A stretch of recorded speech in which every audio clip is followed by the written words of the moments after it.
Mesdames, Messieurs, bonsoir et bienvenue à ce 20h. Voici pour vous les titres. Plus d'une centaine de terroristes neutralisés entre le 15 juillet et le 15 août 2022 à travers des opérations menées dans plusieurs localités. C'est ce qui ressort du bulletin mensuel d'information sur les opérations de sécurisation du territoire national. Plus de précisions à ce sujet dans ce journal. Et puis le RENCOF délivre son rapport d'enquête relatif aux opérations de contrôle des commerces par le gouvernement à Ouagadougou. Des résultats qui ont été communiqués à la presse ce 18 août où il ressort que 96% des commerçants ne respectent pas les prix. Et puis en football, victoire des étalons contre le MENA du Niger en match amical. Un match entrant dans le cadre des éliminatoires du championnat d'Afrique des Nations 2023. Retour donc sur les temps forts de ce match en fin d'édition. Voilà, nous ouvrons ce journal avec le bulletin mensuel d'information sur les opérations de sécurisation du territoire national menées du 15 juillet au 15 août 2022. Il ressort de ce bulletin que plus d'une centaine de terroristes ont été neutralisés au cours de ce mois dans plusieurs localités. On note également que des actions civilo-militaires ont aussi été conduites au cours de la même période, comprenant des transports terrestres et aériens de vivres. Le point tout de suite avec Serge Caboret.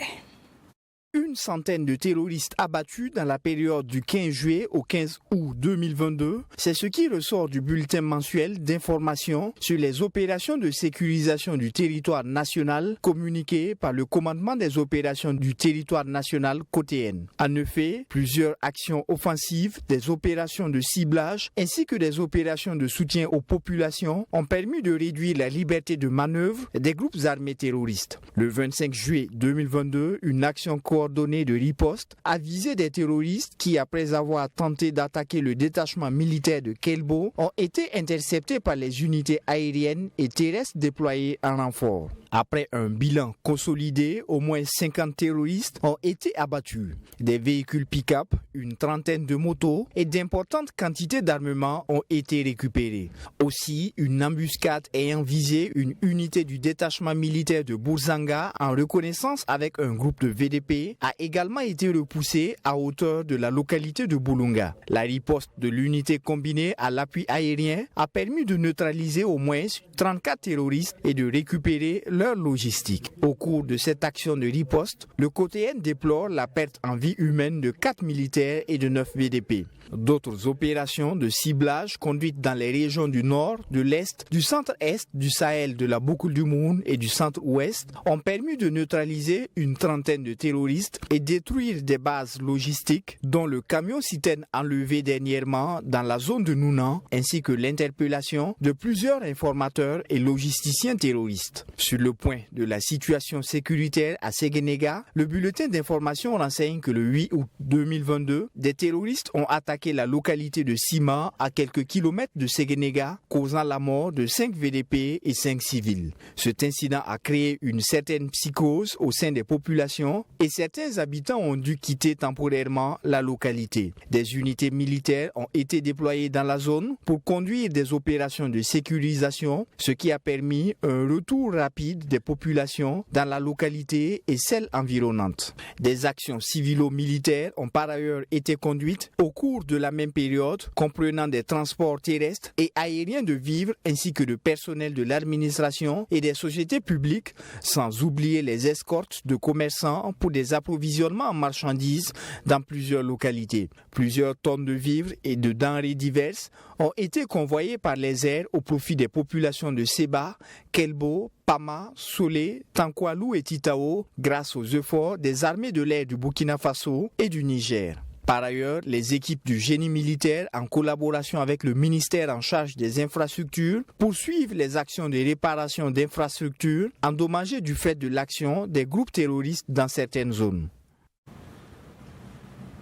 On s'en rappelle, le 21 juin dernier, le gouvernement burkinabé est décidé par arrêté du ministre en charge du commerce des prix fixés sur les céréales dans tout le pays. Et plus d'un mois après, le réseau national du Faso Renkof a mené une enquête relative au respect du prix de ces céréales. Une enquête qui a été menée dans des marchés éphémères de la région du centre du 24 juillet au 6 août dernier.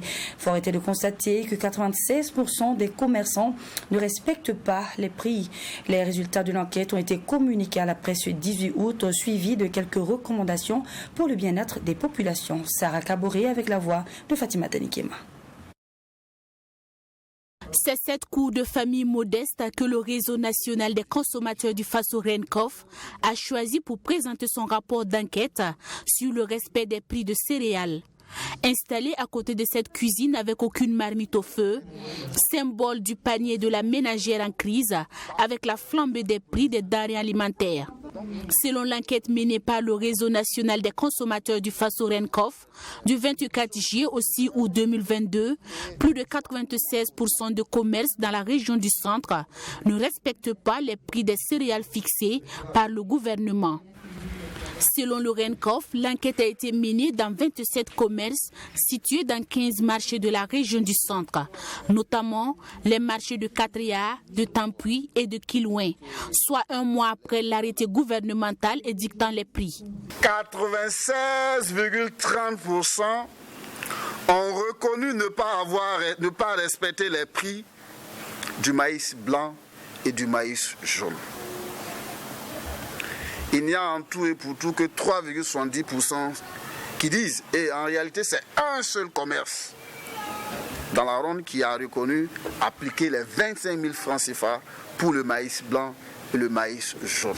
Il ressort que 85,18% des commerces reconnaissent ne pas respecter les prix fixés par le gouvernement. Le constat général fait par le Renkof est que plus l'on s'éloigne du grand marché de céréales, plus les prix des produits céréaliers augmentent. Dans un seul commerce à Sankariar, que nous avons trouvé le sac de 100 kg à 25 000 francs CFA, conformément à la mesure édictée par le gouvernement. Mais plus on arrive vers le marché de Gounguin, vous avez le sac de maïs prétendument vendu à 25 000 francs. Vous l'avez là à 27 500, 28 000 francs. Vous arrivez à Saba, vous avez ce sac à 31 000 francs. Plus vous allez vers Kilouin, vous avez le sac de maïs à 33 000 francs CFA. Le rapport mentionne également que cette situation est causée par le relâchement des contrôles des prix sur les marchés.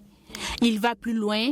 Sur l'ensemble des commerces visités, plus de 74% ont avoué n'avoir pas reçu de visite d'agents de contrôle de l'État. Il n'y a que 25,92% des commerces qui ont reconnu avoir reçu les agents de contrôle de l'État.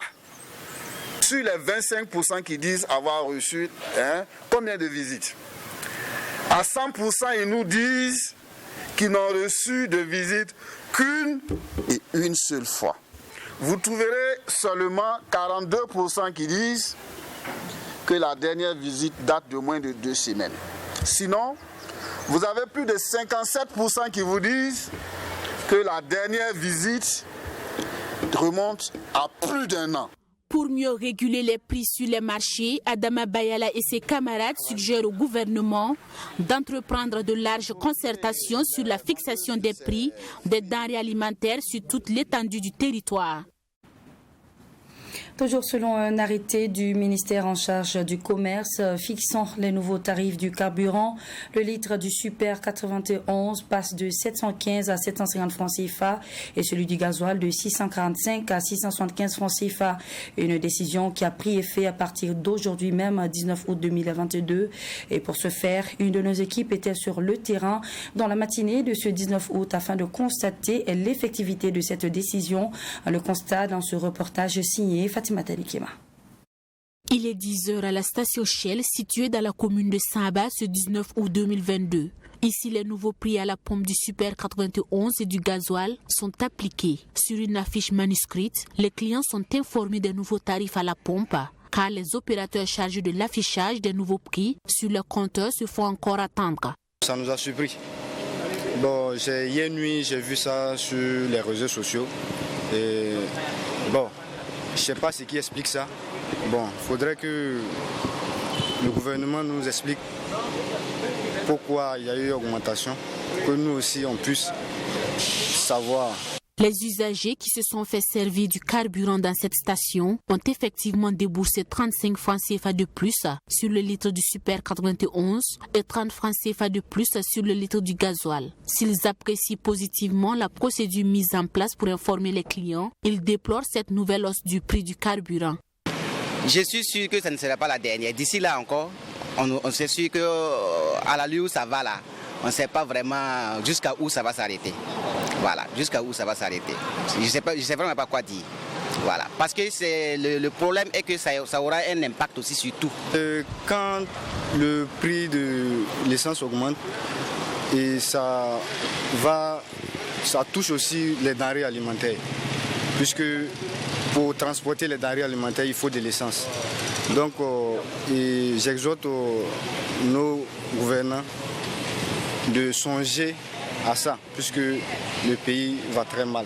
À rappel, cette décision d'augmentation du prix du carburant fait suite à un arrêté signé conjointement par le ministre en charge du commerce et celui de l'économie et des finances le 18 août 2022. Et selon cet arrêté du ministère en charge du commerce fixant le nouveau tarif à la pompe du carburant, le litre du Super 91 passe de 715 francs CFA à 750 francs CFA. Quant au gasoil, le prix du litre passe de 645 francs CFA à 675 francs CFA.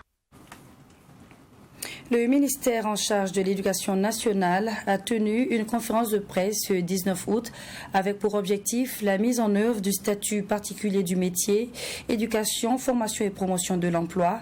Des détails ont également été donnés sur les implications de 2 examens professionnels qui seront organisés le 2 septembre prochain. Plus de détails dans ce reportage de Mamidriana Kamabo. Adopté par le décret du 30 mars 2020, le statut particulier du métier, éducation, formation et promotion de l'emploi va connaître une avancée avec l'organisation des examens professionnels, session 2022. Ce décret définit le statut particulier de la carrière des professionnels de l'éducation et la création de nouveaux emplois de catégorie A, échelle 3.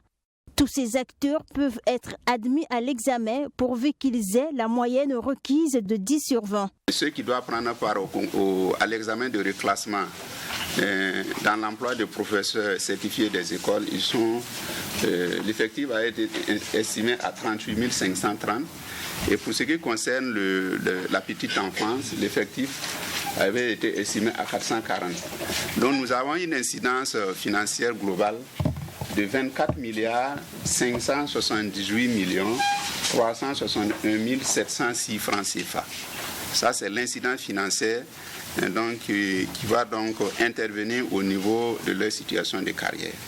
Et si après l'admission au concours, il fallait attendre 1 ou 2 ans après la sortie de l'école de formation avant d'être reclassé avec la formule de l'examen professionnel, le reclassement intervient dès le 1er janvier de l'année suivant celle de l'admission.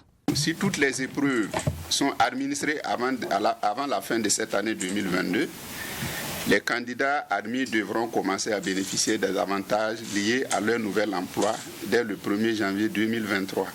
La catégorie A, échelle 3, n'existait pas dans les emplois de la petite enfance. Elle existait par contre au niveau des emplois du primaire et correspondait à la classification catégorielle de l'emploi instituteur principal IP, un emploi d'encadrement de proximité. Seulement l'accès aux emplois classés de la catégorie A est ouvert aux ex-instituteurs certifiés, à savoir les emplois d'IP A3, de conseillers pédagogiques itinérants A2 et inspecteurs de l'enseignement du premier décret A1 parce qu'il fallait passer des concours. Quels sont donc les avantages ou encore les inconvénients de ce statut particulier ? Les agents qui sont de la catégorie B, lorsqu'ils vont accéder à la catégorie A, ils vont bénéficier des mêmes indemnités, des mêmes taux d'indemnité que tous ceux qui sont de la catégorie A. Ça veut dire même les inspecteurs qui sont au niveau de la catégorie A, ils ont une indemnité, par exemple, de logement qui est supérieure à ceux qui sont de la catégorie B. Ils ont une indemnité d'ASREN qui est supérieure à ceux de la catégorie B. Ils ont une indemnité de technicité qui est supérieure, ainsi de suite. L'allègement de conditions d'accès à la catégorie A au niveau de la petite enfance ou du primaire par examen professionnel a été rendu possible grâce à la signature en janvier 2018 d'un protocole d'accord entre le gouvernement et la coordination nationale des syndicats de l'éducation. Il a été adopté en vue de valoriser le statut du personnel de l'éducation et de la recherche. Nous restons toujours avec le ministère en charge de l'éducation nationale qui a lancé ce 19 août 2022 à Boromo l'opération reboisement des établissements scolaires. Leur objectif a impliqué les acteurs du système éducatif dans la lutte contre la désertification et créer un cadre propice pour l'apprentissage des élèves. À noter qu'il est prévu pour cette opération une plantation d'arbres dans les établissements scolaires à travers le pays. Suivant ce reportage de Abdoulaye Nié. Nous sommes à l'école A de Boromo, l'une des premières écoles du pays créée en 1919. C'est cet établissement qui a été choisi par le ministère en charge de l'éducation nationale pour le lancement de l'opération de reboisement dans les écoles du Burkina Faso. Premier du genre, cette opération a pour but de permettre aux élèves d'apprendre dans un cadre approprié. C'est aussi une manière d'éduquer les élèves sur l'importance de la plantation d'arbres et la préservation de l'environnement. Vous savez, les établissements scolaires sont des lieux de sociabilisation et ce que nous voulons, c'est que nos enfants, quand ils vont à l'école, ils aient de l'ombre, des arbres bien plantés et qu'ils apprennent aussi à entretenir ces plantes-là à l'intérieur de nos établissements scolaires. Puisque c'est un lieu d'éducation, tout commence par là. Avec la déforestation, nous voulons reverdir nos écoles et faire en sorte que ce soit des cadres de vie agréables pour nos enfants.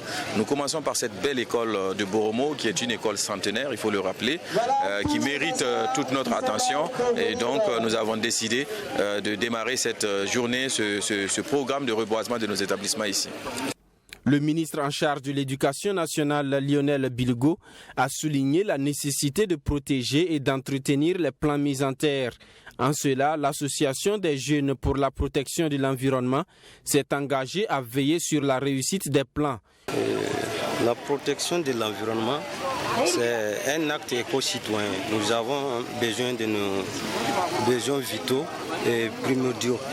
Voilà, planter un arbre, c'est sauver une vie. Donc, nous avons œuvré ça pour soutenir nos enfants, soutenir nos grands frères et soutenir les générations futures. Voilà. Pour ce lancement, 200 plants sont prévus pour être mis en terre dans les écoles de la commune de Boromo. Le ministre estime que cette activité sera étendue à toutes les écoles du pays et va impliquer tous les acteurs du système éducatif, notamment les élèves, les enseignants et les parents d'élèves. La Loterie nationale burkinabé a procédé ce 18 août 2022 à une remise de lot dans la ville de Koudougou, une cérémonie qui a également été marquée par l'inauguration d'une salle d'espace de course et d'un cadre de remise des clés d'infrastructure construite par la LONABé à l'occasion du 11 décembre 2019. C'est un reportage signé Alexis Wankouni, Belem Laba. 88 132 000 francs CFA, c'est le super gros lot remporté par Aruna Diallo, représenté ici par son épouse. Il aurait misé 900 francs CFA et c'est le ticket de 300 francs qui a remporté la mise. Elle reçoit ici son chèque des mains du gouverneur de la région du Centre-Est. Aussitôt reçu, la joie est manifeste. Son mari et elle envisagent d'investir dans un projet qui sera déterminé dans les jours à venir. C'est un sentiment de joie, puisqu'on a joué pour gagner, on a gagné, donc on ne peut avoir que des sentiments de joie. Quant au projet, à tête reposée, on verra. Les projets, ça ne manque pas, mais on le fera à tête reposée. Depuis longtemps, depuis très longtemps, il joue et des fois même, je plains pour mon Nassongo, Mais voilà, aujourd'hui, ça paye. À cette occasion, une salle d'espace course en direct est ouverte.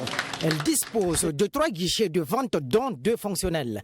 Un local technique composé d'équipements d'interconnexion, de 2 écrans pour affichage course et de 2 autres écrans pour affichage des gains. L'idée est d'être plus proche de la clientèle de la ville de Kupela en leur offrant des produits encore plus attrayants. Tous les parieurs qui se rendent dans cet espace ont la possibilité de suivre en direct toutes les courses qui seront proposées au cours de la journée. Et je crois que ça, c'est une opportunité et une grande chance de pouvoir suivre en direct toutes les courses sur lesquelles on fait nos paris. Nous avons par jour une diversité de courses, allant souvent de 15 à 16 courses par jour. Donc tout parieur aura la chance de tenter autant de fois qu'il le voudra.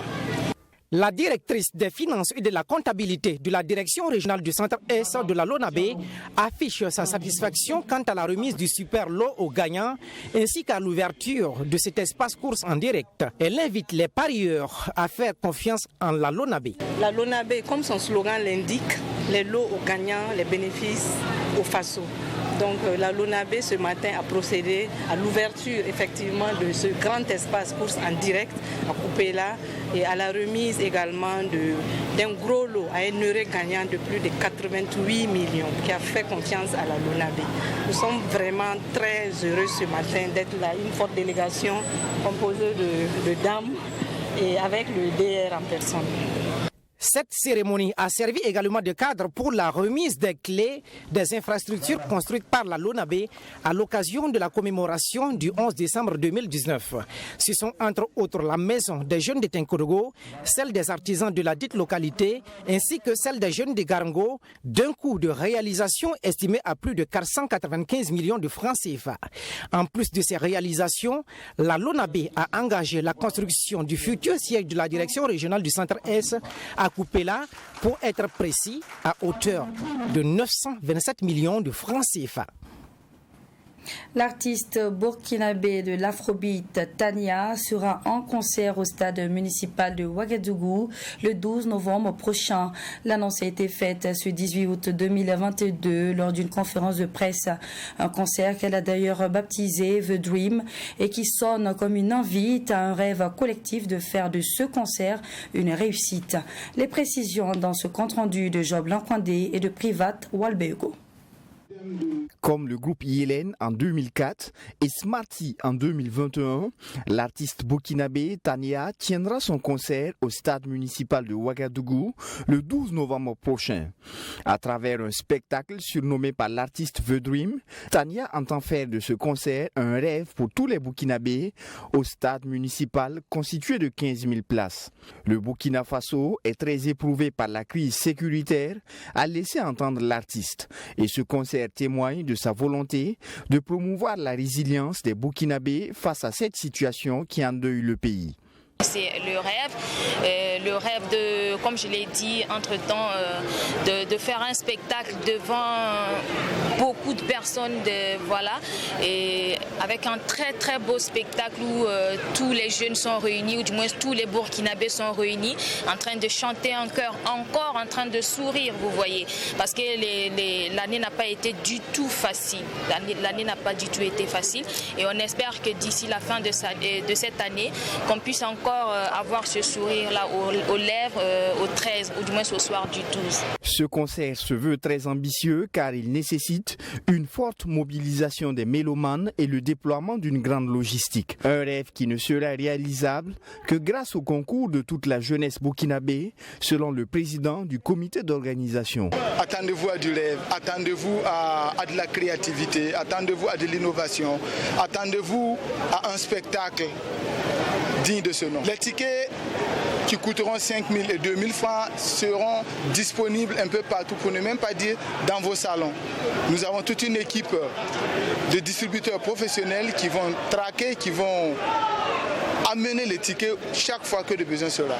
Ce concert qui se tiendra le 12 novembre prochain au stade municipal de Ouagadougou est une première pour une artiste féminine burkinabé. Plusieurs artistes nationaux seront également de la partie pour offrir un spectacle de qualité, à en croire le comité d'organisation. Merci à Serge Kaboré pour ces détails. Et puis, page sportive dans ce journal. Les étalons ont affronté le MENA du Niger ce jeudi. Un match amical qui s'est soldé par la victoire des étalons locaux par le score de 1-0. Un match qui, bien sûr, entre dans le cadre de la préparation des équipes nationales locales pour les éliminatoires du championnat de l'Afrique des Nations, du moins. Suivant ce reportage signé Assami Tiamtoré. Les étalons locaux ont battu le MENA locaux du Niger 1-0. En première période, on assiste à un jeu équilibré. Mais les étalons locaux sont les premiers à se signaler avec cette frappe de Rodrigue Kamsié qui passe au-dessus de la barre transversale. Le Niger réagit avec cette percée de Abdul Aziz, mais il croise trop sa frappe. Le MENA enchaîne les occasions, mais ne trouve pas le cadre à l'image de cette tentative. En seconde période, les étalons reviennent avec une motivation supplémentaire. Après une belle combinaison, Claver Kenderbego déclenche une frappe. Dévié par un défenseur nigérien, le portier Mahamoudou Tandja est battu. Les étalons mènent 1-0 à la 47e minute. 4 minutes plus tard, à l'issue d'un corner joué à la Rémoise, Mikaïlou Drabo reprend le ballon mais trouve la barre transversale. Les poulains de Oscar Barreau mettent le pied sur le ballon et Michel Batiebo, entré en seconde période, manque lui également le ballon du second but. Score final 1-0 pour les étalons qui remportent la victoire. Bon à prendre pour Oscar Barreau. Je pense que sur le plan tactique, nous avons été très bons. Et ce qu'on a voulu faire, on a pu faire ça. Maintenant, ce qui ne nous a pas plu, on sent qu'on a un manque de rythme. Parce que on n'a pas pu tenir pendant 90 minutes parce qu'on avait des crampes. On voyait des insuffisances dans les courses. Alors que pour aller jouer un tel match, il faut être prêt sur tous les plans. Je pense que c'est ce que nous devrons travailler pendant cette semaine qui reste encore pour que les enfants montent davantage. Des imperfections à corriger avant d'affronter la Côte d'Ivoire le 26 août prochain, mais le capitaine des étalons locaux reste confiant. Je pense que le bloc est resté vraiment soudé, le bloc est resté compact.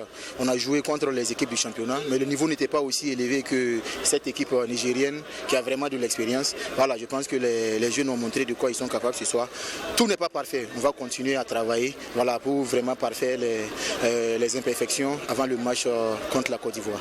Du côté du Niger, malgré cette défaite, l'entraîneur dit avoir tiré beaucoup d'enseignements et pourra les corriger avant d'affronter le Togo dans le cadre de ces éliminatoires du CHAN. Parce qu'on est en préparation, on a une bonne simulation de nos deux matchs qui nous attendent. Vous contre la Côte d'Ivoire, nous contre le Togo. Je pense qu'il y a quelques jours qui resteront pour peaufiner et affiner de façon spécifique la préparation. Il y a un deuxième match à jouer, on va le jouer aussi pour en tirer les meilleurs renseignements possibles et être prêt pour le 28 et le 3. Les deux équipes, pour parfaire leur préparation, vont s'affronter une fois de plus ce dimanche 21 août, toujours au stade Issoufou Joseph Konombo. Voilà comme quoi la persévérance, c'est ce qui rend l'impossible possible, le possible probable et le probable réalisable. Fin de ce journal. Merci à toutes et à tous de nous avoir suivis et à demain pour notre dernier 20h.